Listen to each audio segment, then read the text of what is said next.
Good morning બાળકો. Good morning. દિવાળીમાં કેવી મજા આવી હતી? મજા આવી હતી રિયાબેન દિવાળીમાં? રિયાબેન તમે દિવાળીમાં શું કર્યું તું?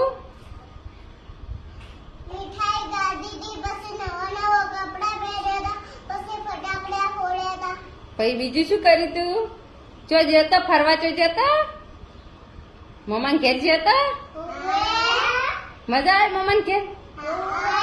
સરસ. જાનુ તમે શું કર્યું તું દિવાળીનું? ફટાકડા ફોડ્યા હતા. પછી બીજું ઘરે શું ખાવાનું બનાવ્યું તું? દાલ, દાળ. બીજું ખોટા, ગોટા. બીજું પૂરી, પૂરી. અને ચો ફરવા જતો તમે? મમન ઘરે. બીજે નતો છે? ના, સરસ. તમે ચો જતા ફરવા?